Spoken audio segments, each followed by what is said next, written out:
Você já se perguntou como o feudalismo que dominou a Europa por séculos chegou ao seu fim?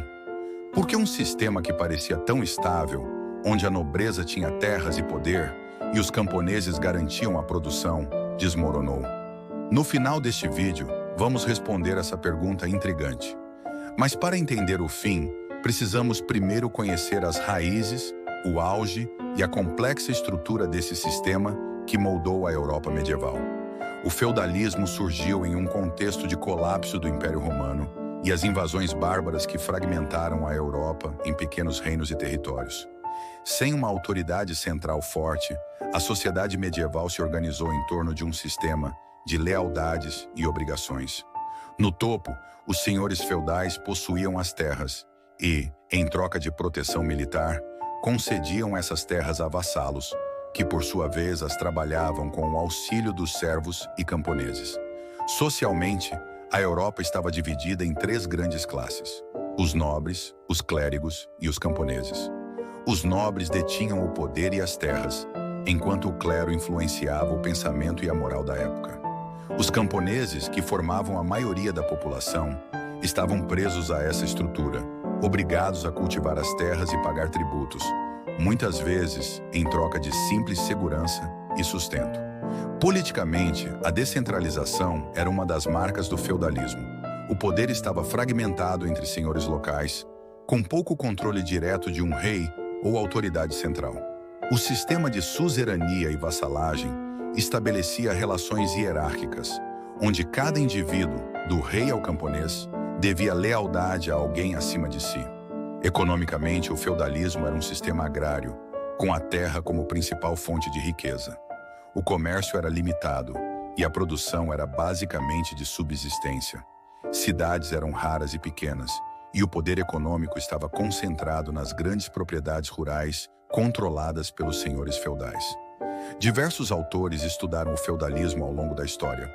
Karl Marx, por exemplo, o via como um sistema de exploração, onde a nobreza extraiu o excedente da produção camponesa, marcando um estágio de transição entre o modo de produção escravista e o capitalismo.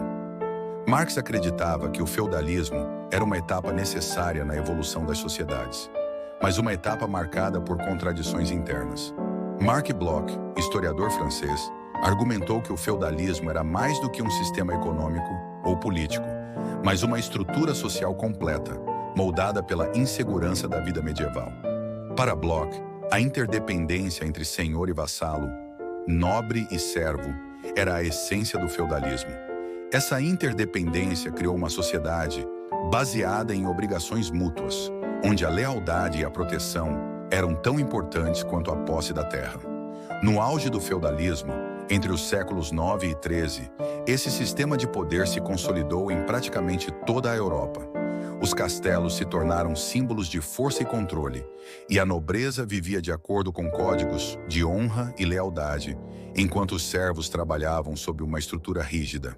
O campo era o centro da vida social, política e econômica. As cidades eram pequenas e sem a relevância que teriam posteriormente. O sistema, então, parecia sólido e imutável. Porém, como tudo na história, o feudalismo começou a entrar em declínio. A partir do século XIV, vários fatores contribuíram para o seu colapso. A peste negra devastou a Europa, matando cerca de um terço da população.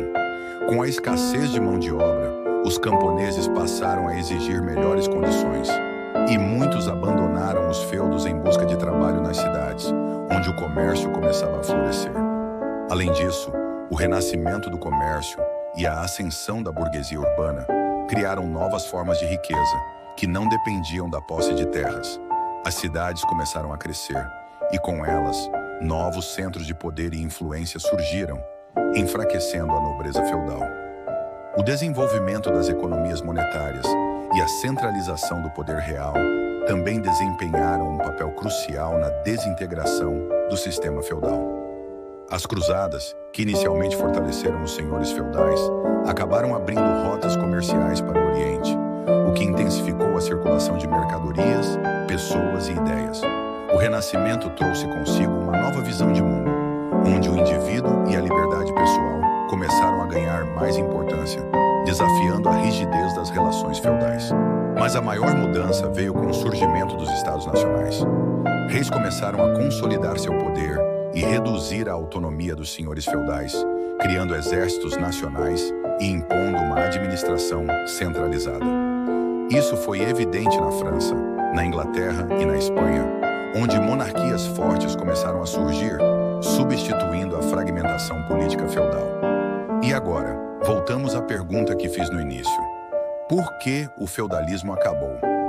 O feudalismo desmoronou porque as bases em que ele se sustentava, a terra como fonte de poder, a dependência dos camponeses e a descentralização política, foram sendo substituídas por novas estruturas econômicas, sociais e políticas. Com o surgimento do comércio, da burguesia, das cidades e dos estados nacionais, o feudalismo simplesmente não se adequava mais ao novo cenário. E qual foi o sistema que substituiu o feudalismo? O capitalismo. Um sistema econômico baseado no comércio, no trabalho assalariado e na acumulação de capital. E enquanto o capitalismo se consolidava, o feudalismo deixava sua marca na história, como um dos pilares fundamentais da sociedade medieval. O impacto do feudalismo na história mundial foi imenso. Ele moldou a Europa durante séculos, estabelecendo as bases para muitas das estruturas políticas e sociais que conhecemos hoje. Mesmo após sua queda, suas influências podem ser vistas em tradições, hierarquias e até em algumas formas de organização social contemporâneas. Mas, e se o feudalismo não tivesse caído? O que seria da sociedade moderna?